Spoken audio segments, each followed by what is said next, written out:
For Pacifica Radio, February the 15th, 2024. I'm Scott Horton. This is Antiwar Radio.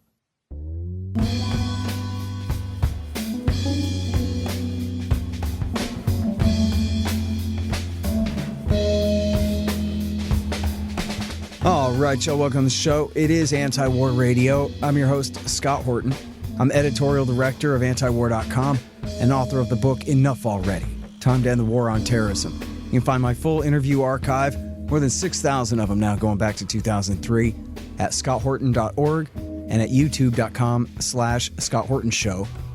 And no point following me on Twitter anymore. I quit again to focus on my book at Scott Horton Show. No, Provoked is what it's going to be called. All right, you guys, next up on the show is the great Kevin Gosztola. He runs thedissenter.org, and he is the author of the new book, just came out last year, Guilty of Journalism, the political case against Julian Assange. And speaking of which, he has a massive series here at The Dissenter on Julian Assange, the countdown to day X.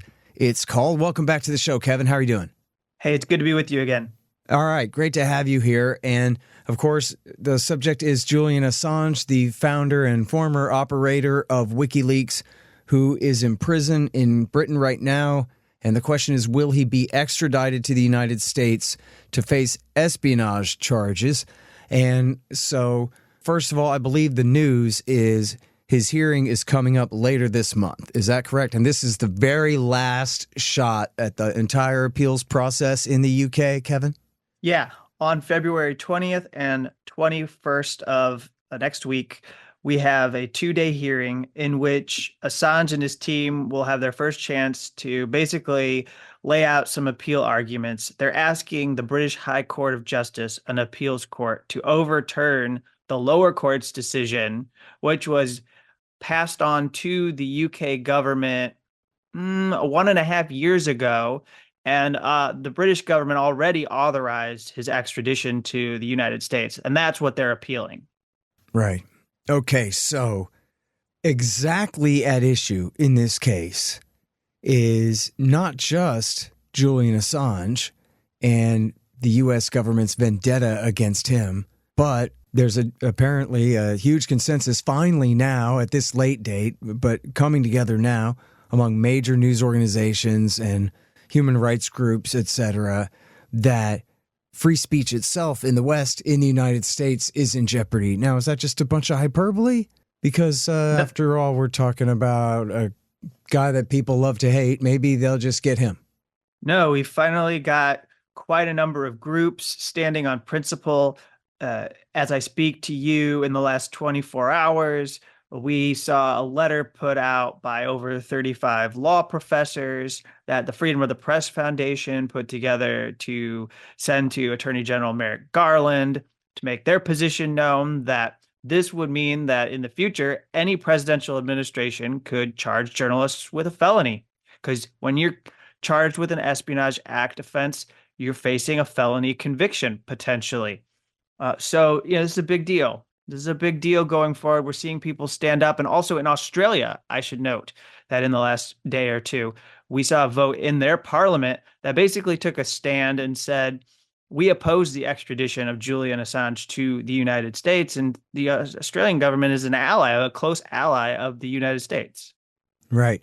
Yeah, it's about time that they finally stood up, but they have been for the last year or so, right? So does it look like that's having any kind of effect? Or there's been a lot of consternation on the part of Assange supporters in Australia because they feel that the prime minister and other officials who have power to pressure Biden won't do it. And there's a lot of foreign policy reasons, I think, for why they're very careful about how far they go. So they're doing the bare minimum, but it's more than we can say about anybody in the U.S. government. I mean, they're really doing a poor job. It's extremely disappointing that there is a resolution in the House right now that was put forward to say that if you believe in principles of freedom of the press, then you need to support an end to this case against Julian Assange.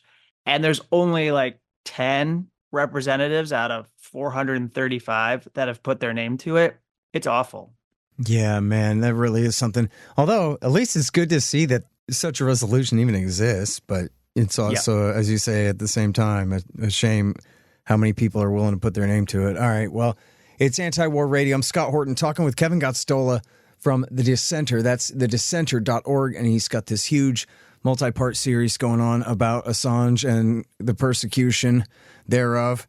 So, okay, can you give us a little bit of a 101 here about why it is that Genocide Joe is going after this guy so bad here?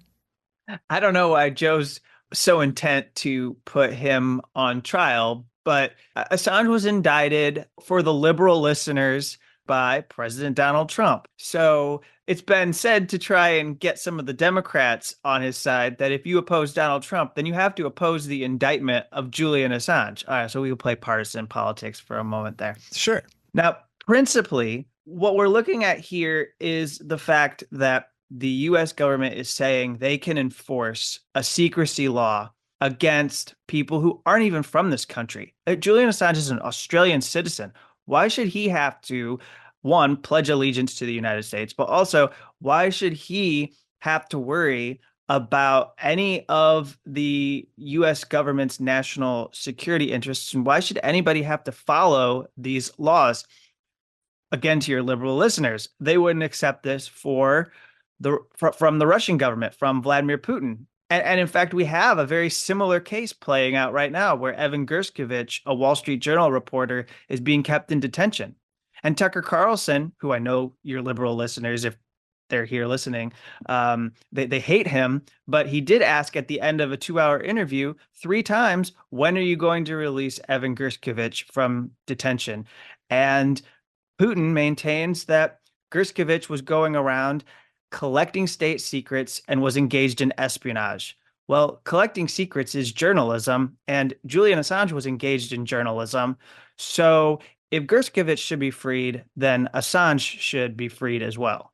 It's Antiwar Radio, talking with Kevin Gosztola about the plight of Julian Assange. And look, he's facing essentially a life sentence here, right? How many decades in prison if he's convicted on all these espionage charges in court in Virginia? Kevin? We just saw Joshua Schulte, who is the leaker, or was convicted of leaking the Vault 7 materials to WikiLeaks, get a 33.5-year sentence to prison. So it's entirely possible that Julian Assange could get 10, 15, 20 years.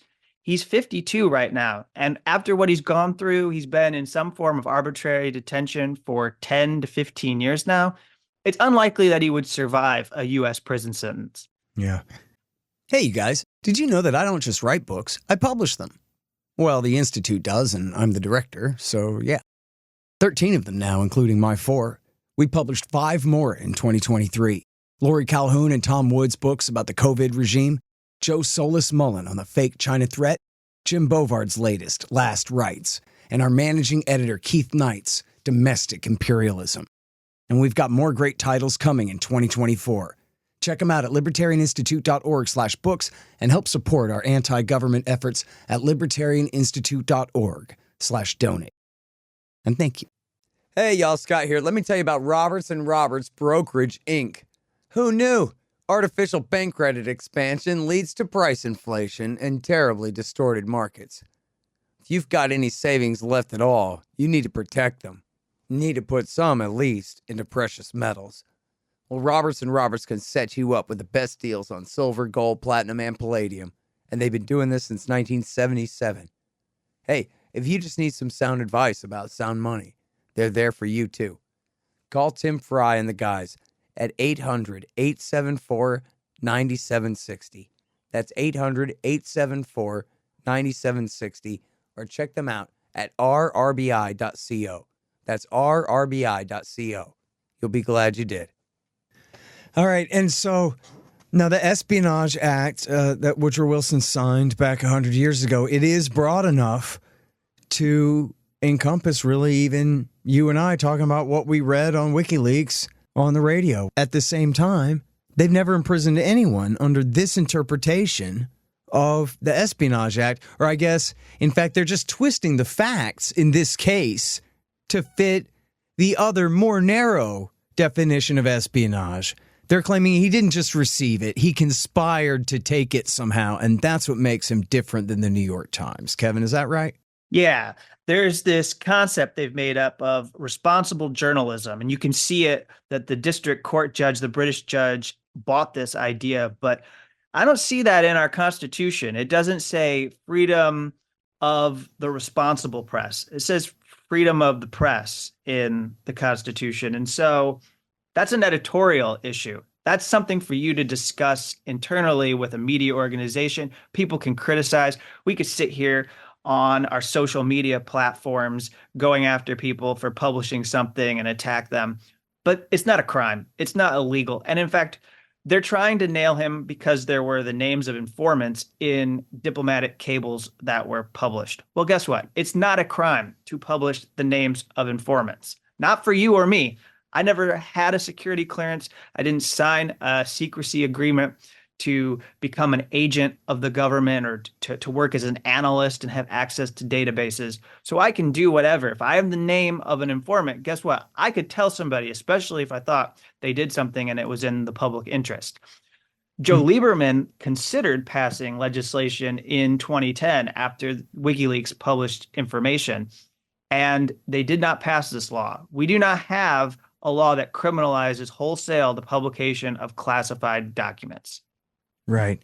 And they do have that in Britain. Is that supposed, the Official Secrets Act there, is that supposed to play into their decision making, or they're just supposed to take American law into account, or how does that work? This starts to get into the legal weeds, but basically the Official Secrets Act, according to Assange's legal team, has never been used to punish somebody who was a journalist that obtained leaked information and published leaked information. It's gone after people who were like former MI5 agents, former British security agents. And there's a famous case of David Shaler back in the late 90s that has been influential on some of the outcome of this. But it's not exactly the same. That's one of the issues here is that they're looking at the Official Secrets Act and saying it's exactly like the Espionage Act. But no, it's not, because the Espionage Act was not passed to control the dissemination of classified information. It was passed to go after, and this is a concept in extradition law, it goes after political offenses. So it goes after actions that are targeted at the government. So it was for treason or sedition or espionage. That's what the Espionage Act was going after. It was going after people who, well, I mean, it was used to go after people who were dissenting against World War I. But it wasn't used to control the classification system and make it so that people were punished if they leaked. But the Official Secrets Act is set up to do that. Mm-hmm. And then, can you tell us real quickly, is it true, as in your headline here, that the CIA plotted to kidnap and murder Julian Assange, Kevin? It's true if you believe over 30 sources that these three reporters, Michael Isikoff, Sean Naylor, and Zach Dorfman, they worked on this and they talked to these Trump administration officials and intelligence officials, some I think with links to the CIA, and found that Mike Pompeo, as CIA director, was putting together sketches of plans to kill or poison or rendition Julian Assange to the United States. It got the Justice Department in a panic, and ultimately I believe that's why he was charged when he was charged, because they were afraid he was going to arrive in the U.S. and they were going to be caught with their pants down with no indictment against him. All right, well, I don't know. Is there anything anybody can do? Hop on a plane, go to England and protest outside next week, or what's going on here? Yeah, so you can go there if you want and protest. You can also be prepared for what looks like an inevitability to be there in D.C. if he is brought to Alexandria, Virginia, and put on trial. I mean, it's going to be important to take a stand against this unprecedented attack on journalism. It is. It's just unbelievable. And that's it. I'm sorry, we're all out of time, but thank you so much for your time and all of your great journalism on this, Kevin. Your dedication is really important and inspiring. Thank you.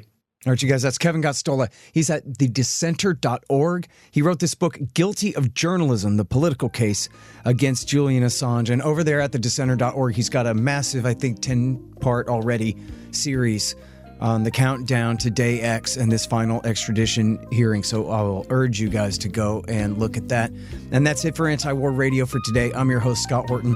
I'm at scotthorton.org. And I quit Twitter again so I can write my book. You can find 6,000-something interviews at scotthorton.org. And I am here every Thursday from 2:30 to 3 on KPFK 90.7 FM in LA. See you next week.